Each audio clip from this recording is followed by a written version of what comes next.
Assalamualaikum warahmatullahi wabarakatuh.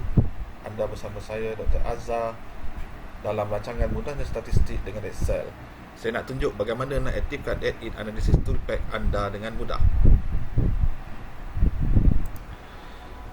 Untuk pengetahuan semua, analisis ToolPak adalah add-in pada Excel yang digunakan untuk melakukan analisis data statistik seperti t-test, ANOVA, f-test, Regression, Descriptive Analysis dan lain-lain lagi.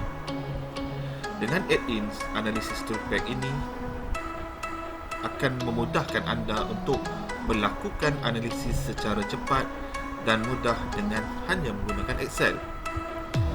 Baiklah, sekarang saya ingin tunjukkan bagaimana kita nak panggil ataupun kita nak aktifkan add-in analisis ToolPak di dalam Excel anda. Pertama sekali, apa yang perlu anda buat adalah buka Microsoft Excel anda.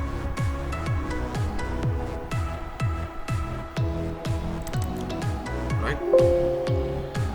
Pergi ke file, klik file, ambil ataupun klik pada option.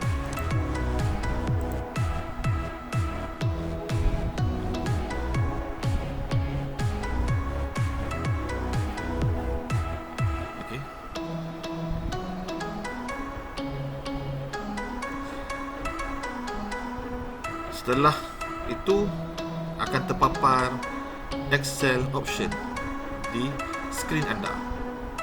Anda klik add-in. Okay, dekat sini kita akan nampak analisis ToolPak.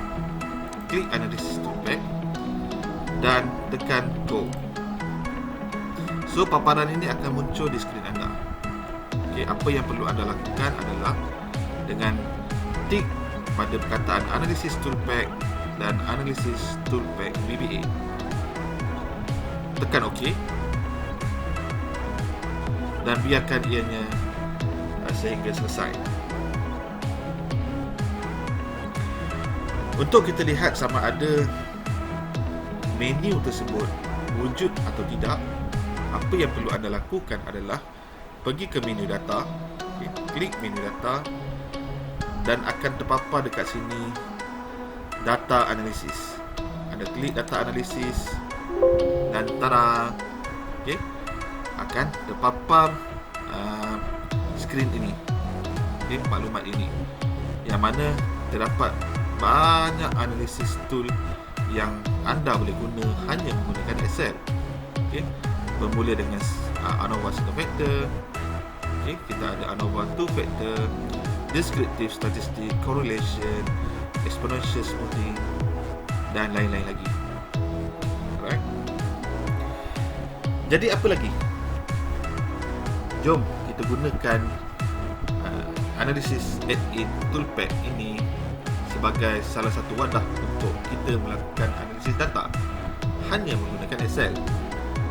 Semoga para mahasiswa atau penyelidik yang menonton video ini dapat memahami cara penggunaan add-in data analisis di Excel dengan mudah. Untuk cara penggunaan analisis tool yang lain secara detail, nanti saya akan jelaskan dalam video-video saya yang berikutnya. Alright, jangan lupa like, share dan subscribe YouTube saya Dr. Azhar. Bye.